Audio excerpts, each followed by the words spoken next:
Hello, everyone joining us tonight. Welcome to tonight's event.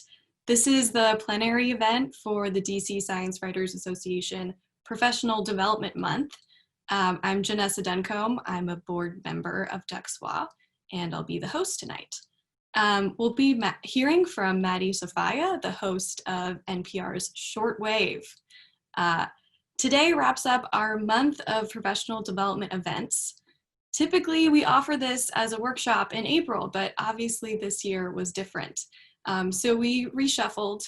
All of our panelists were flexible, and we've been having about two events per week this month in June. It's been a really fantastic turnout, and I think that's a testament to DCSWA, the community we have, and how we can continue to serve our membership during this time. Before I introduce Maddie, I want to share two upcoming events. Yes, Professional Development Day ends tonight, but we will have our monthly happy hour over Zoom in July.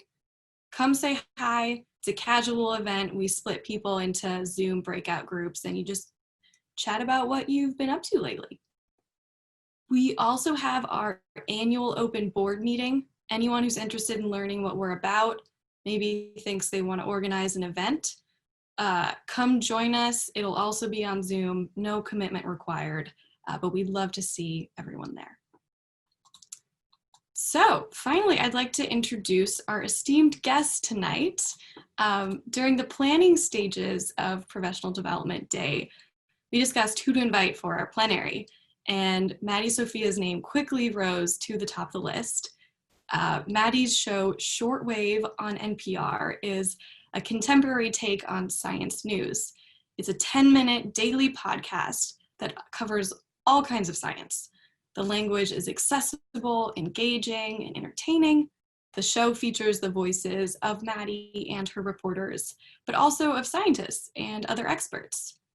And the show is sometimes an explainer, sometimes a narrative, sometimes even a mock trial. It's a lot of fun. The show just kicked off last October, so it's a fascinating window into kind of our evolving media landscape, and we're really thrilled to have Maddie here tonight. Before hosting the show, Maddie was a producer on the science desk at NPR, heading up, among other things, her video series called Maddie About Science, and the NPR SciCommerce program, which she co-developed. Before coming to NPR, Maddie received her PhD in microbiology and immunology from the University of Rochester Medical Center. She studied Vibrio cholerae, a fascinating bacterium that she said has haunted the human race.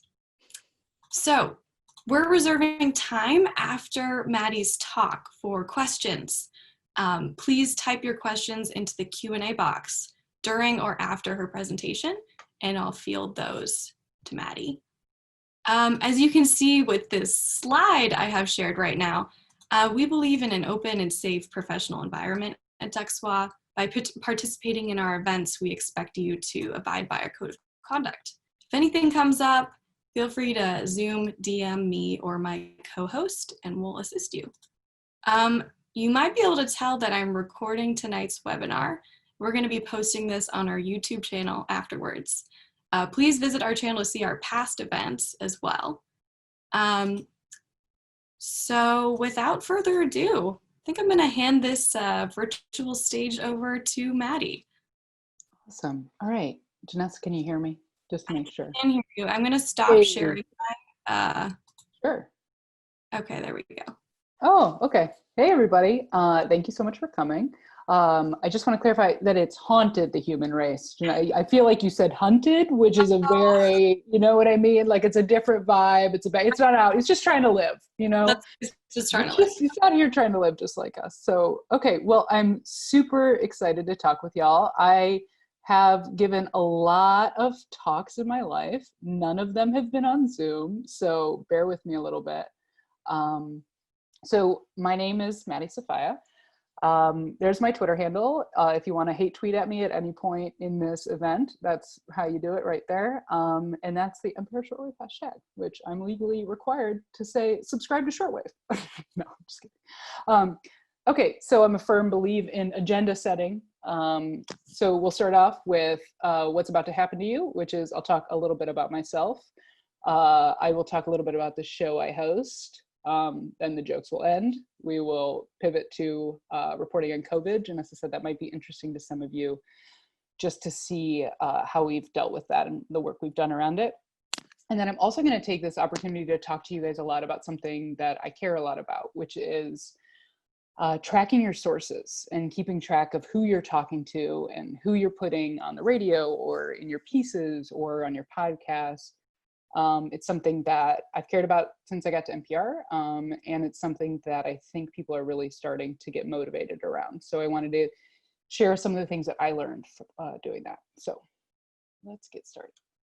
Okay, so this is just a very obviously extremely detailed depiction of my path to NPR. There were things before 2011. It was mostly like salamanders, weird like environmental biology and evolutionary biology, how I got into it. I studied a chytrid fungus for a while, which is how I got into infectious disease. And that's what I studied when I went to the University of Rochester in 2011. So when I was there, I was sitting in my PhD program, listening to people give talks, and I was like, what are you talking about? Like, I'm in this program and I cannot understand what you're communicating to me about at all. And I figured that that was a problem.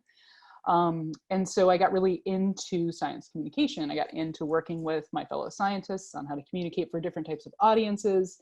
I went to the Alan Alda Center for Science Communication. I got a picture with him. My mom, I sent to my mom, and she was like, oh, he's so hot. I was like, he is 80 years old right now, Mom. Anyways, I spent a lot of time with them and then different programs learning the best peer-reviewed and evidence-based ways to communicate science. And I ended up kind of, a little bit lucking into an internship at NPR because Joe Palca came and gave a very similar talk to right now, like it is right now, to my class at Rochester about leaving his PhD after gaining his PhD and working in science.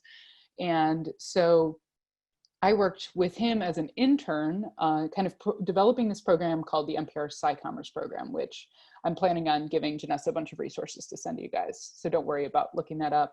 But it's a program that's specifically focused on helping science communicators. I don't know how many of you are scientists out there, but it's pretty focused, geared towards helping scientists learn to communicate their messages. But there's also like a huge community there for science communicators and journalists too. So that's very helpful. I did my internship. I went back, I defended my PhD, no comment. It happened, I passed, we're moving on. And then I ended up getting a job at NPR. And so I did well in my internship. I said yes to a bunch of like wild things like doing science demonstrations on camera, which I would never suggest. But I tested well on camera there. And then I ended up getting a job there as an assistant producer. So I worked on that SciCommerce program. I hosted the video series, Maddie About Science. Amazing, amazing time. The focus of that show was to put more underrepresented folks on stream. So women, people of color, scientists, and we just went and did their science. We talked about their science. I experienced that alongside with them. There's a beautifully shot video in the Pacific Northwest in a rainforest that was shot in 4K with drones and stuff. Very cool, check that out. But then it became, I was working on this thing where NPR does these little like creative weeks where you can develop a thing. And a big group of us kind of worked on this little tiny show that we thought would never actually see the light of day. And that became Shortwave. And so in a very tight span of graduating from my PhD, I became an NPR podcast host. Feel free to ask me questions about that transition because I know this is professional development. It was a lot of networking. It was a lot of like taking opportunities I didn't feel prepared for, a lot of white privilege over a blanket, over all of that. And that's kind of how I was able to make that transition. But I think all of these, career paths are twisty. And So I would just say like focusing on networking, focusing on trying a bunch of new things. I hosted a podcast in grad school, like just getting yourself to do the work to create a skill set that makes you, an interesting candidate, and a little bit of luck in there for sure. So before I talk about the show, I can't talk about it without talking about my humans. So the Shortwave podcast, although hosts get a lot of credit, it is made clearly and abundantly around the people that are around me in this picture. So Viet Le in the top left is the man that pulls most of our jokes out of it. He's the editor. Rebecca Ramirez is the producer to my left in this picture, anatomical right. She is insanely talented and hilarious. And she and I developed, if you're fans of the show, developed the animal slander fake courtroom concept together. Britt Hansen is to my left. She did a ton of work in public radio, in local stations, brilliant reporter, brilliant producer, brilliant editor. Brent Bachman is the man behind. He has produced pretty much every NPR show you have ever heard, every NPR podcast. And then my one and only on the radio is Emily Kwong. If you're a fan of the show, you've heard her, time and time again. And then Rebecca Davis, who helped us launch the podcast, who doesn't work with us anymore. So basically, the concept of this show, because I'm not sure everybody's heard it, is it's a daily science podcast, which means we put out about 10 to 15 minute episode every Monday through Friday. Our main focus is on accessibility. So that means, using language that's accessible, using metaphors. It also means that we bring on people that sound like a lot of different people, because the idea for the show is that everybody should be able to come to the table, hear the show, understand some of the science concepts in it, hopefully all of it, and walk away with a little bit more of an understanding of the world that's around us. That's kind of the deal. And so we use a lot of metaphor. We use a lot of sound rich. So I'm going to play you one clip that I think is a good example of how you're trying to make something that feels kind of inaccessible, very accessible. And that is a clip of, I was doing this episode with a reporter named Dina, and she reports on machine learning AI. And so we were doing this episode about how you trick AI. So these people that are called adversarial AI, and it's how you try to game these systems. And we used a mixture of sound and everything to kind of try to explain how it works so you could explain how it's tricked. So I'm going to play you just a little clip of that. Okay, Dina, let's start with the basics. What makes AI so vulnerable to hacking? It's the way it makes decisions. It's a bit of a black box. Humans look at the totality of something, and AI, what it does is it just ingests millions and millions of data points to categorize things, to learn about them, to find patterns. And then once it finds those patterns, it kind of finds shortcuts to get to those patterns quicker. And that's where the vulnerability lies. Here's an example. So let's say you have AI and you want it to identify a particular kind of music, say to identify disco. Oh, okay, Dina. Bump that disco. I know you didn't see that coming, did you? So you train the AI system with tons and tons of disco music. That feels like abuse, but keep going. Yes, but it's AI, so it can't AI. feel. Yes, so it finds 10 things that are always in disco music, but never in orchestral music. Let's say it figures out that disco always has a certain number of beats per minute, or it calculates how many horns are in a piece of AI music. And then let's say the AI notices that there's never an oboe in disco music. Right. But here's something that's interesting. In that piece of music you were just dancing to, Yeah. there's an oboe. No, there was not. Yeah, there was. Here, let me bump up the oboe for you. You snuck that oboe in on me. That's right. Your human ears can't recognize the oboe, but the AI can. So if I were an adversarial AI person, I would sneak that oboe in there so that the AI noticed it, but you don't. Right. That oboe is enough for AI to decide, that's it, not disco. So that's the way you fool AI. Exactly. So that's, I think, kind of a decent example of trying to take like an endlessly complicated concept and use, in this case, music to try to kind of convey what that message is. A big, if you can't already tell, I am kind of a goofball, and so is the large majority of my team, thank goodness.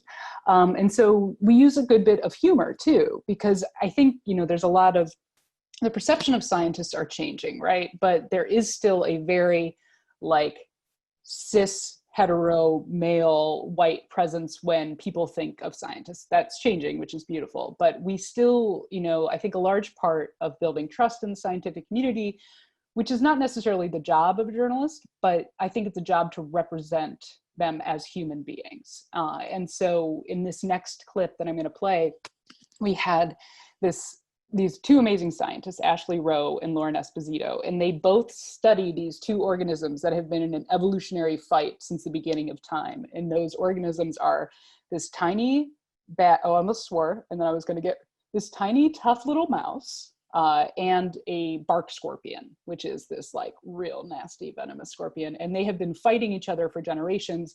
The mouse has like evolved a system to trick it, and so, or like to not be stung and taken over by the venom, and evolutionary arms race, right? And so I know these two scientists a little bit, and we had this idea to bring them both in together.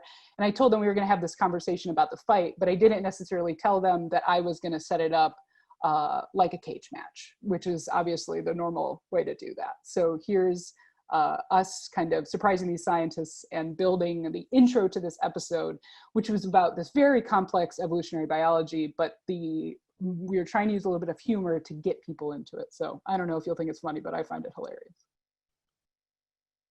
So as you both know, we don't want to make this feel, too competitive. It's just a low-key, easygoing, science-based conversation about two mortal enemies locked in a battle for survival. Let's get ready to rumble! In one corner, from the dry and fearsome Sonoran Desert, weighing in at... Ashley, how much do these mice weigh? Anywhere between 20 to 50 grams. About an ounce. It's the grasshopper mouse.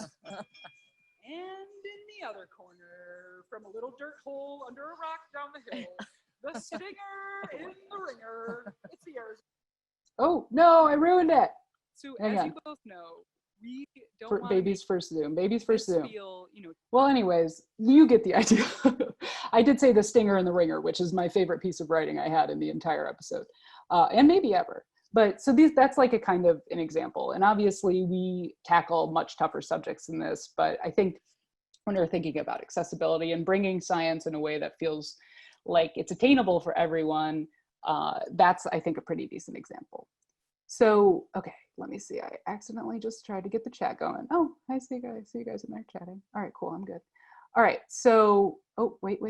Somebody's talking in the chat. You shared your screen, isn't in full screen mode. You're totally right. Hang on. Please hold. Let me see. Oh, Nana's on her computer again. All right, give me a second. Jenessa, I don't need help. Don't help me. All right, we're doing it, y'all. Boom, share. Well, this is because I tried.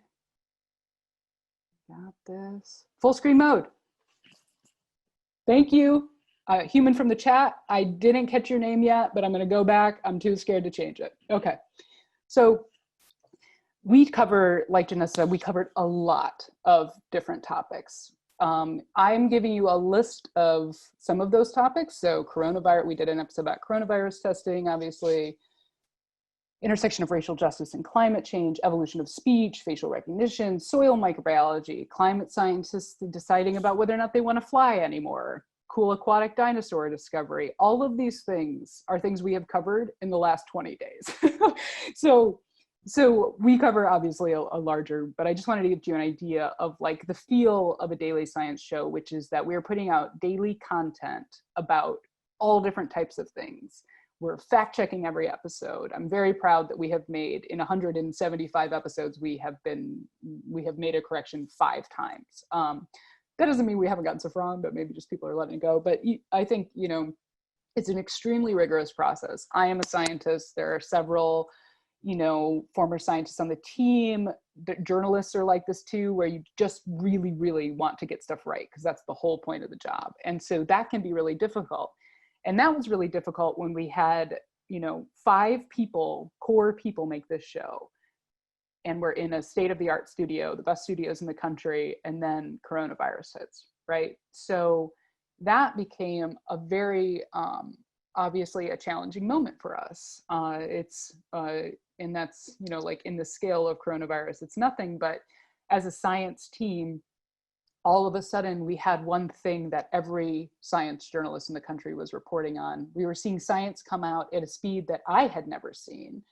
And so, you know, part of that pivot was focusing on figuring out what types of stories we wanted to tell, how we were possibly going to put out all this content, how to determine what science is real and what science is not. And that's not an easy thing to do when you're going through the peer-reviewed literature. So we kind of leaned on some internal reporting from NPR, obviously. We have one of the largest science desks in the country, I think the largest besides the Times.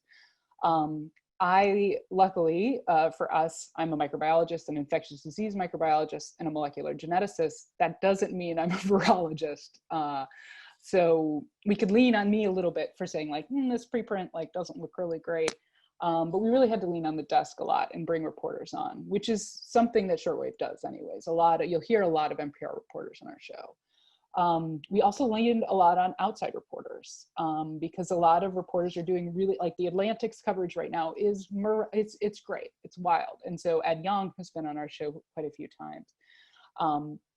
And so we kind of I broke the story types that we've done into 3 different groups, which are, you know, not necessarily the only things we've done, but I think you can look at it like this, which is we've done reporting on the pure biology of it. So I'm talking about like, how long does it survive on a surface? We've talked about like what I'm calling a terrible named category, society and COVID, which is like how we as a society are dealing with COVID. We have reported a lot on racial inequities. We've reported a lot on places that were hit the hardest. We've reported a lot on like public health messaging, those kinds of things. And then we have these stories that I kind of consider like COVID related, which are things that aren't specifically about the virus, but things that have been impacted because of it. So to give you kinds of an idea, these are some of the stories that we've done. Again, I'm just pulling these from the last like month. So, you know, some of these are people like the long haulers in the top right corner. That was an Ed Young piece that we brought him on the show to talk about. We've talked about testing. We've talked about asymptomatic and pre-symptomatic. We've talked about the intersection of, you know, systemic racism and the decisions about going and protesting or not. We've talked about immunity.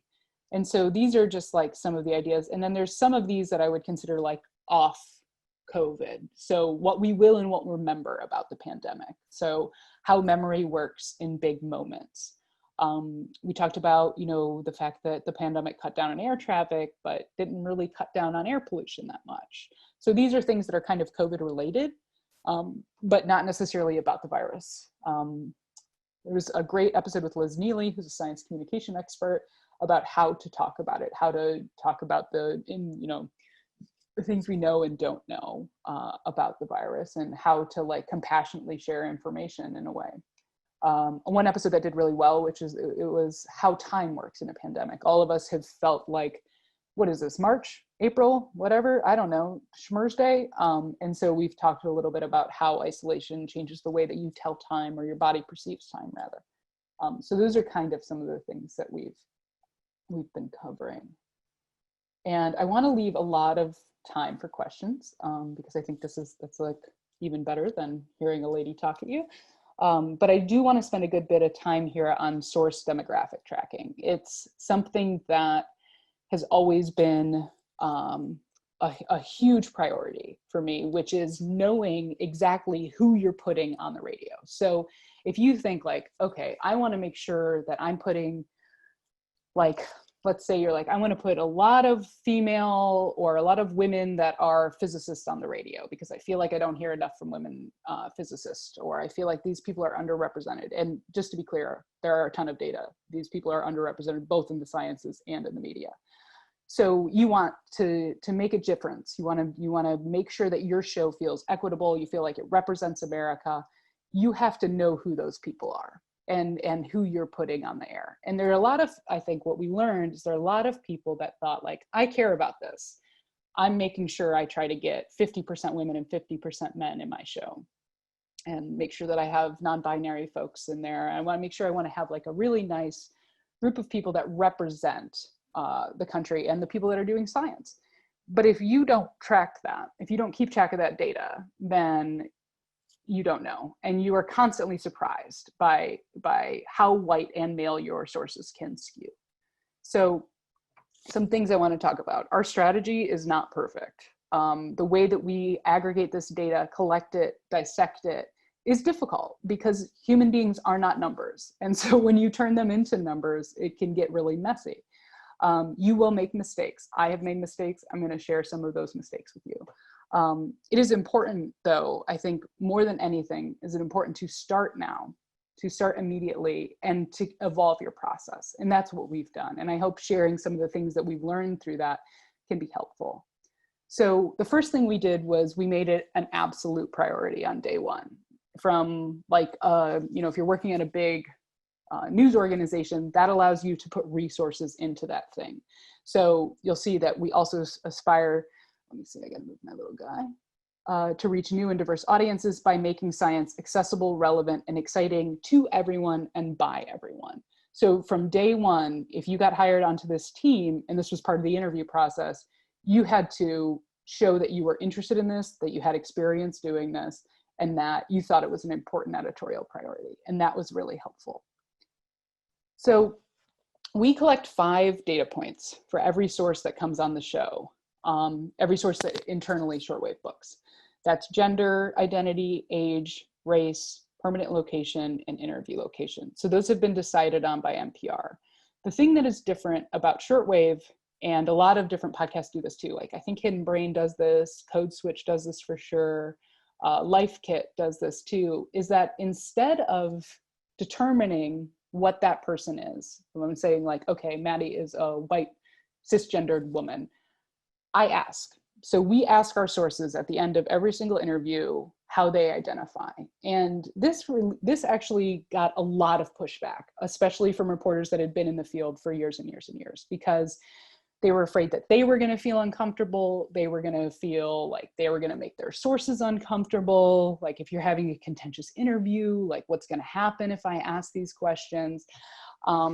I can tell you that I do not have a ton of contentious interviews, but I would argue that if you are, asking a mother who's just lost their child about their child, that is a harder question to answer than what is your age?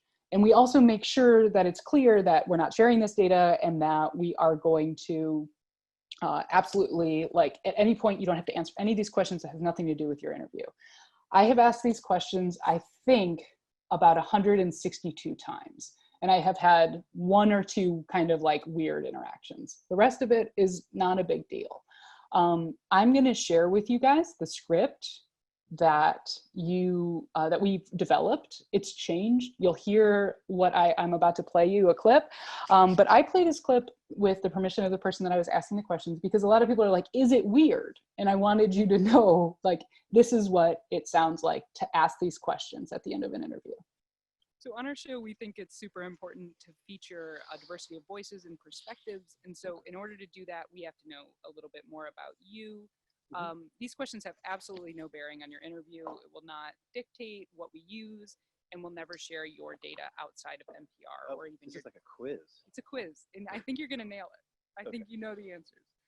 If you're uncomfortable with answering any of these questions, just say, I don't want to answer that, and that's all.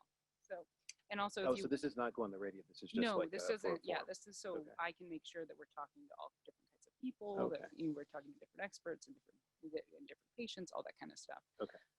Okay. What is your gender identity? Male. I would.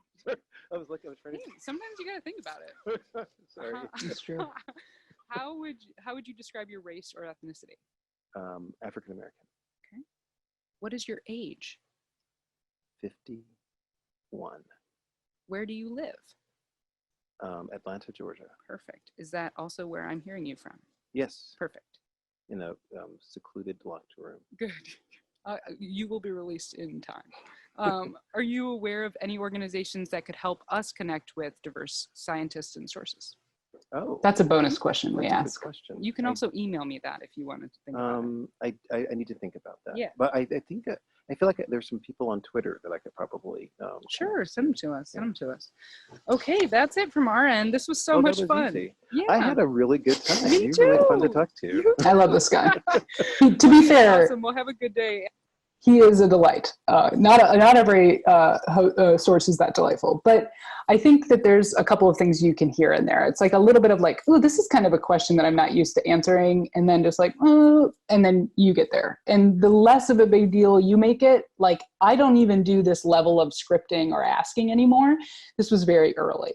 We also realized, like, you know, in this, we ask at the end, do you know of any organizations that can connect us with diverse sources?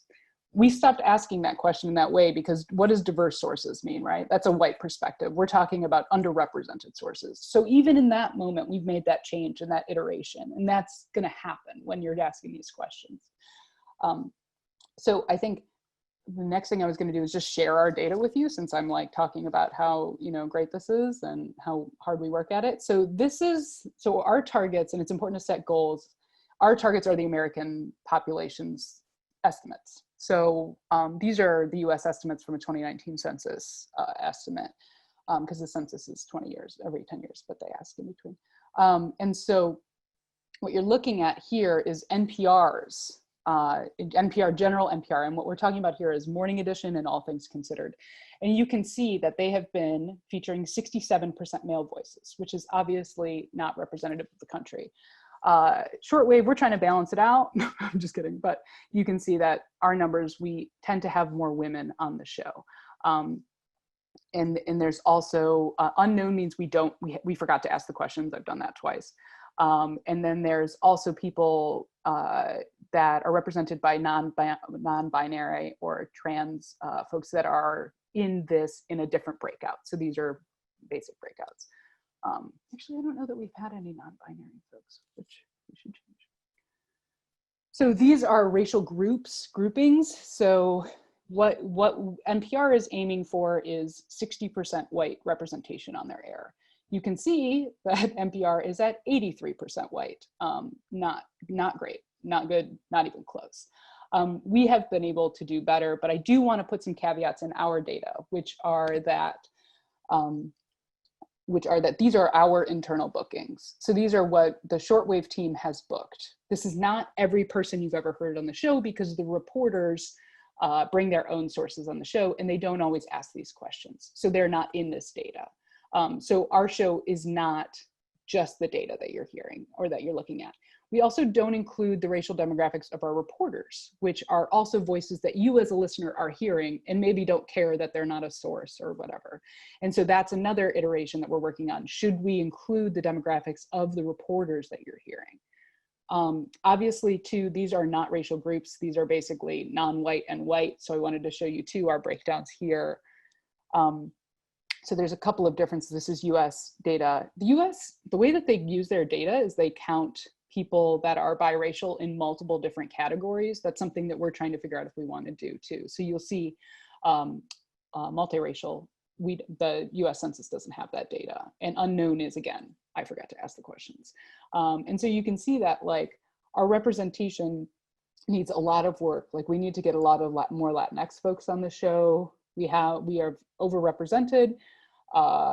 The Asian community on our show, again, we're more worried about underrepresenting folks than necessarily than overrepresenting people of color. But I wanted you guys to kind of see where we're at. And like, these are things that we're working towards, right? So by allowing us to see this data and by allowing us to track, we can say, okay, we need to make sure that we are focused on getting more Latinx sources. And that doesn't mean just Latinx people, that means Latinx experts, scientists, guests, all of those things. And so those are the added layers of things to be thinking about. And everybody always asks us, like, how do we do this? The first thing we do is we spend the time doing it. This is an editorial priority. So we spend the time finding these sources, building these relationships, asking other sources like, oh, do you know any other physicists that you think would be a good match for the show? We also do people-driven stories. So we find scientists that are doing cool stuff and we write about them and center the story around an individual person. And story selection is important too. There are resources, there are places you can look. There are a lot of them. I work with the Society for the Advancement of Chicano Native American Scientists. They're an amazing group that has a great group of scientists to work with. 500 Women Scientists is a great place to find sources. And then of course there's, you know, hashtags and Twitters and all that stuff. And a quick note, which is that I think right now we're experiencing a moment where journalists are looking internally and externally. They're looking at their sources. They're looking at who's working here. They're realizing, you know, the amount that newsrooms are driven by primarily white editors. And so now I think that journalists are reaching out and they're saying, okay, I need to make sure that my stories feature underrepresented scientists in focus, but you still, you have a responsibility there to do the work to make sure that you're creating a safe environment for your guests. Which means, you know, if you're talking to, we talked to Brandon Taylor, this amazing guest who's a writer now, who experienced a lot of racism in science, and he talked about why he left. And setting up that interview so that you were making sure that, you know, like if I ask you anything that makes you uncomfortable, like I don't feel like you have to ask a question, like you need to do the work to make sure that like these are experts. You're not just talking to underrepresented folks about being underrepresented in science. You're talking to them about their work. You're featuring their scientific contributions. All of these things are things you need to do to be a responsible journalist. And there's a really great resource, which again, I'll share with Jenessa, that came from the Bellow Collective about how to center on marginalized people in your podcast, that's put out by the creator of 70 Million, which is a great podcast. So I am going to stop talking at you. Let me see what my time is. Ooh, I'm nailing it. All right, cool. So the challenges with sourcing are time. It does take longer to build these. It's easiest because of the way that academia has been set up. And you can trust me because I've been there. It's that it is easier to find lab heads, to find people that are generally thought of to be speaking for science that are overwhelmingly white and male. And so you have to put in the work to change how those people are represented. And so it takes time. It's a daily show, so it's a balance. And the real thing that we run up against is that there's no NPR-wide policy for this. And we rely on other reporters. So we can't often get this data. So it's really important for you, if you go into one of these organizations, to be a voice to say that this is something that matters. Whether or not you're getting people to self-identify, which is the most accurate and equitable way to do it and fastest, or whether you're tracking through some other means, it's important to do that. And I'm happy to talk about that for days. And I will pass the script that we've developed and a tracking template so that you can start doing this in your own reporting as well. And basically you can ask these questions, you can have a script, have a template where you can literally just put these people's different demographic information in them, and it will start to develop it will start to actually track that data for you without you having to do any math. I will make sure to send this to you guys. And finally, that's my dog Eliza, enzyme-linked immunosorbence assay for long, Ellie for short. And that's my question slide. She wants you to know that the answer is Frisbee, by the way. The answer is always Frisbee. The answer is always Frisbee. We're the border collie. Thank you so much, Maddie. That was so informative. I'm really looking forward to all those resources. It's really generous of you. So thank you. Absolutely. Yeah, so we've had some questions come in, and I'll encourage you to write them into the Q&A box. We had one that I think I'll start with. Sure. How do you balance covering recent research publications, timely science topics, and more evergreen explainer type episodes? Are you kind of consciously trying to balance these? Yes, we are. That is a great question. So when you're working on a show that is as fast paced as this, it would be impossible for us to develop a show every single day, right? So do the interview on Monday, have the episode out on Tuesday, we would die. So we have a balance that's more evergreen episodes. So like we have episodes that are like nuclear fission explainers. And so, or we did an explainer on dark matter or dark energy. Those are pretty fairly evergreen topics for sure. And so developing those allows us to, in the moment, respond quickly to something like murder hornets or more importantly, probably like coronavirus developments. And so that balance is both for the listener and for us to be able to manage our time scale. I'm not the type of journalist that's like, this study came out 6 weeks ago, old news. Like, journals don't get to people that quickly. So specifically for like journal coverage, I care less about when it comes out. And also whether or not it was covered on an NPR platform. There's very little crossover between podcasts and radio. So. Great. And this is another question about your coverage, specifically COVID-19 coverage. Mm-hmm. The questioner asks, I've noticed you haven't done a lot of coverage of the federal government's politics or policy making around COVID-19. What went into that decision? I think it's like, I think we've done a good bit, I would actually argue on that, not as much as we have done on like the basic biology and that. A lot of that has to do with like reporter resources. So like what our reporters on the desk are working on. Because we have such intense political coverage from NPR and from other reporters in the building where those things live and those podcasts live, because there is crossover before podcasts, sometimes we'll shy away from something that NPR Politics just covered. Sometimes we'll bring them on the show and actually talk about that.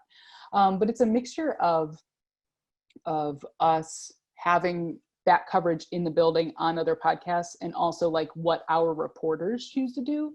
But we're actually just about to put an episode out, not next week, but the week after, that's kind of on that topic and how they've reported or not reported the mandate for racial disparities in like who's getting sick or not getting sick. But I agree, we haven't done very much, specifically on the federal government. We did a lot on testing though. I don't know, agree and disagree. Interesting. Well, I think we'll all be looking forward to that forthcoming episode. We had another question about your sourcing. Weeks behind that. Do you do your diversity sourcing internationally too? And how does that go over with folks? Yes, so great question. We do, we ask, and there's actually in the European Union, I think, there is a particular privacy measure in which, and this is in the script, don't worry, that in which you have to ask them to ask them. So if somebody is in, I think like when we were doing some coronavirus episodes out of Italy, you have to say, I'd like to ask you some demographic questions about yourself. These include gender, race, X, Y, Z. May I ask you those questions? And those also go into the doc. We do not split racial data from outside of the US and international. We don't do that. And that's partially, I mean, we probably, we can, I guess we can, we have pivot tables, but we interview so few people outside of the US that it hasn't been as big of an issue, but not nobody. So we have the ability to mess with that data.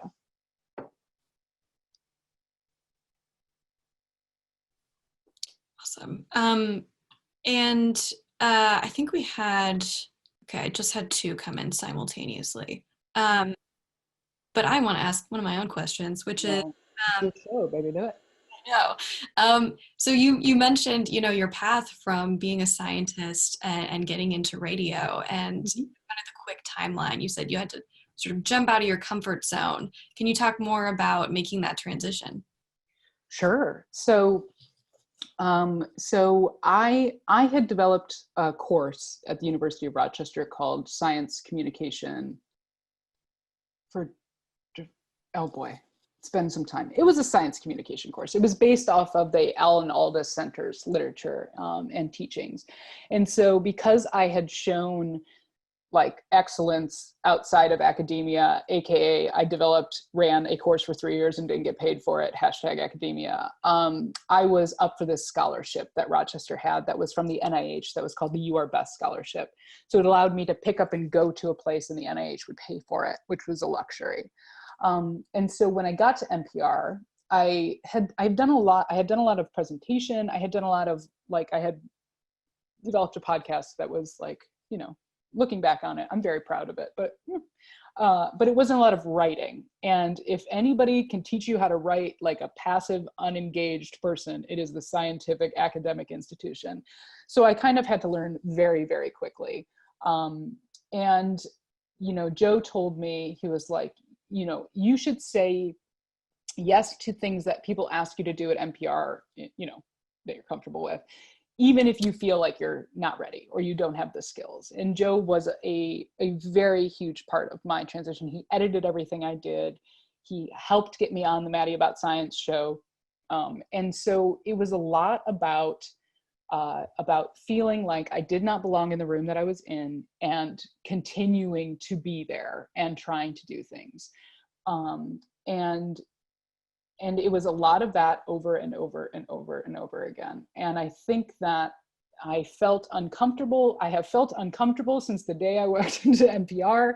I have a lot of privilege that protects me in those settings and being in a place where you don't really belong, but people think that you've got what it potentially takes. And so there has never been a moment since I got at NPR that I felt like, I've totally got this, watch this happen. And I think it's important to share that because that's not essential for getting to the place that you want to get to. And so it was a lot of those little decisions, like who wants to do live science demonstrations on camera? Me of all people knew how terrible of an idea that was, but I was like, this is a skill I don't have. And so I'm going to try to do it. And if I wouldn't have made that decision, I wouldn't have had the unbelievable opportunity to shoot 6 episodes of like across the country with different scientists doing AI, just like literally in a canopy in the rainforest, to like grabbing a salamander and putting it back in its home. And all of those things were because I said yes to that situation that I probably had not a lot of business doing. So just keep faking it. You know? Yeah, and so we've had a couple more questions come in, and this is a process related question. How long are your stories in research and development on average? Good question. It really depends. Like, you know, when you build a show that you have great relationships with your guests, you can do, so there's this guy named Samuel Ramsey, who's an entomologist. He works for the FDA. And he is a beekeeper, where he studied bee. That's like, he studied honeybees and their destruction by this particular parasite. And he is a phenomenal guest. And so when murder hornets were out there doing their murder hornet thing, we could call him and be like, Sammy, can you talk to us about these? And he's like, yeah, absolutely. I used to have to deal with them when I was in Thailand. And that story developed from the day that that story broke to us taping it in one day. And that is a really quick turnaround. The like terrible tragedy in New Zealand, the White Island volcano eruption, that was, as soon as it happened, we got in the studio, we called a volcanologist who I worked with on Maddie About Science, volcano episode, very cool, check it out, dynamite. Boom, that was happening. So responding to the news is really fast. But at the same time, like the episode that we did about how UCSF and the Latinx community mobilized to test like a huge population in San Francisco, I reported that story for 3.5 weeks. So it really depends on what is newsy, what we want to really take our time with, how many voices we want to have in the story, whether or not we want to talk to an NPR reporter or somebody outside. And so it really depends. Excellent. And so something else that people were wondering is, how do you cope with creator's block if that happens to you? Oh. Do you have a secret stash of topics or episodes those days? I luckily have an amazing team of humans. So what you hear on the radio, even like a lot of the jokes that you hear, are not written by me. They're written by producers, or they happen in the studio naturally when we're goofing. But I was really, really, really afraid when we started this podcast that we were going to run out of ideas. And we have not had that issue, not for a minute. I mean, we've had episodes, weeks where we're like, what the hell is going to be on Friday? But we have like 5 brilliant humans that are working. We have the entire NPR science desk. And because we have this ability and privilege to pay people, to reporters, to come on the show, I think we pay them on the second as a contributor, second time they come on the show. We can also just see awesome stuff that other people are doing. So it was my like biggest fear going into it, and also the thing I turned out we needed to worry about the least. Yeah, I mean, with the wide range of topics you cover, it just seems like you have ideas coming from. But it was, well, that's a good question, because that was the thing I was like, oh my God, what if we run out of ideas? But the thing is, there are so many bacteria out there, you know what I mean? And so many insects. So like what, you know, and also space, I've gotten into space. I used to be like, okay, cool it on space. Now I'm like, dark matter, holy, you know? Oh yeah, that was a great episode. Banana. Yeah. Yeah, Seraphina's a boss. So can you talk about, this is another audience question, can you talk about the tension between the peer review publication process and the commitment to centering the voices of women and Black and Indigenous people of color, researchers who struggle to stay in the academic, publish or perish environment? Yeah, I mean, I think that there's absolutely like, I mean, we know that there's data about retention of people in STEM, and there's a great movement right now called Cite Black STEM about the importance of citing the work of Black scientists that have made contributions to science. I don't really see it as a tension, because there are so many underrepresented scientists that are doing great work that gets published. Like the idea that you can't find these people, I don't share. So, you know, I think that there's, because of the systemic inequities in academia and the lack of these diversity programs to actually produce many results at all, of course, that the chairs of departments, the department heads, the big scientists that have been contributing for years, those people tend to be white and male. And that's true. But I think like we talk to graduate students, we talk to postdocs, we talk to people that, you know, don't necessarily have 14 first author publications already, because I don't think that that's a requirement for being a scientist. And so, you know, we don't really struggle with it that much, to be honest. You know, what you just said about kind of the level of expertise of the sources you talk to actually speaks to another question we had come in. So I'm glad you addressed that, but I'll let you go into it a little bit more. They wondered, when you're speaking to experts as opposed to reporters, what's the vetting process in terms of the level of relevant experience, as well as their ability to explain in, you know, plain, understandable language? Sure. So the vetting process is kind of, as far as like, I guess you would call this media savviness, although I don't really love that, is that we talk to them in a pre-interview. So somebody has a paper out and we want to, we want to cover it, but we want to talk to that person first. So a producer or I will call that person and have a conversation with them and ask them some of the questions that we're going to ask when we record. As far as like, like who's a good talker, which is a term that's thrown around, that to me is a standard that needs to change. There are people that there's so much work that we can do on our end to help, which is, so somebody explains something and they use like a ton of jargon, right? It's my job as a host to say, hey, wait, tell me that again. But like, I don't know what you're talking about. There's a really good episode that I think elicits this, is that Stormquakes. And you can hear me in the interview trying to, and this is because this is physics and I'm terrible at physics, me trying to understand with that scientist what it is and what it means and why it's important. And you can hear that in that interview in a way that was so relevant to me not understanding what they were talking about, but really, really wanting to know, that we kept it. We kept it in the interview. We kept like the large majority of that. And so to me, my job as a journalist is to understand the truth, understand the data, put forth data that I think is accurate and real, and tell the story in a way that's understandable. Now, scientists can help me get there by practicing science communication, but those resources are not really for everyone, and not everybody has those resources. And as a person that came out of academia, I can tell you that that is not something that is valued in academia. So I see a lot of that as our work as journalists and storytellers. Great, great. Yeah, and I see we have just 1 minute left. We can take a couple. I could take a couple more if you want. Okay, great. Yeah, we have 2 more questions. One is, how are shortwave interns involved in the team? Ooh, good question. Okay, so a lot of our so we've had one. Her name is Emily Vaughn, and she is a genius. She did a ton of fact checking. That was her primary job. She also produced 2 episodes.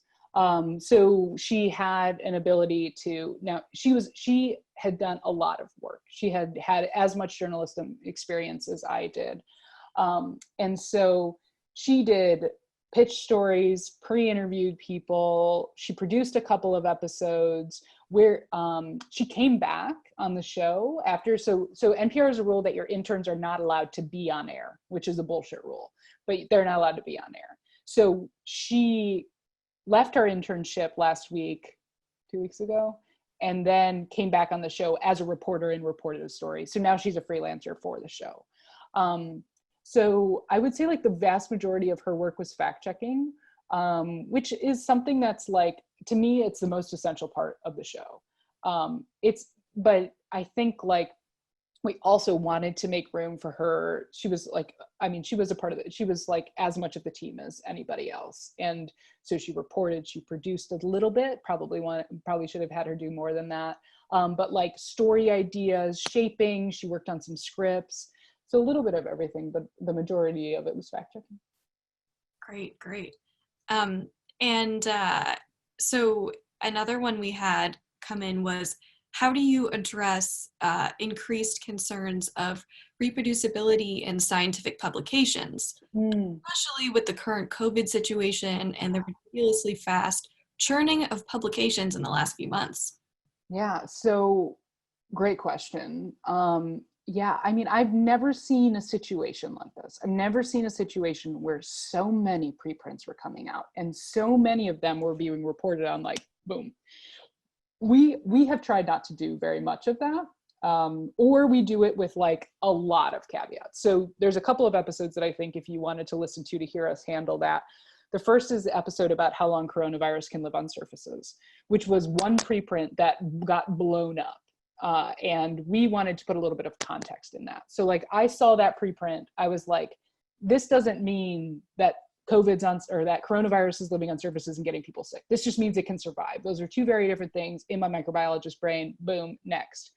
Then that blew up. And so we brought a reporter who did some of that reporting on the show and kind of caveated the death out of that episode or out of that paper.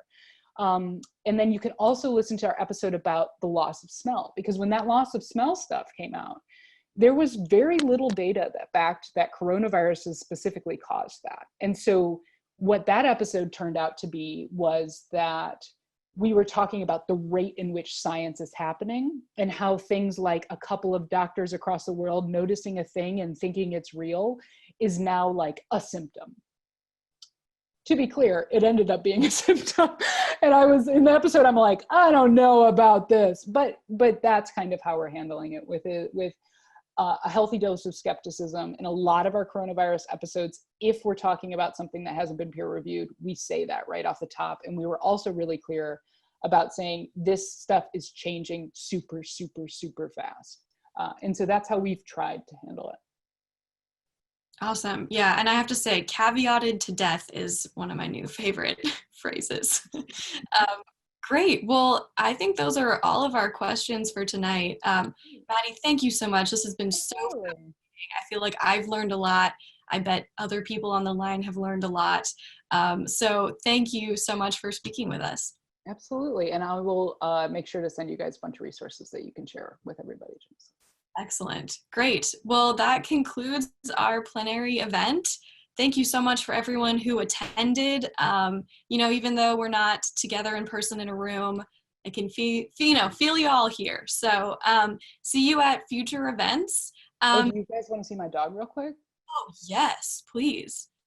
Eliza. Let me try to get her. You keep talking, Jenessa. I'm going to get the dog. Yeah, and also for those of you who want to try shortwave, find it wherever you get your podcasts. It's a really delightful thing to bring into your day. It makes me laugh frequently. Let's see. I have a dog celebrity on stage. Oh my goodness.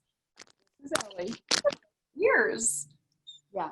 Those are just Not a corgi, but passes for one in the street. not a corgi. I'm impressed. That's how a Zoom call should end, in my opinion. So thank you for allowing that.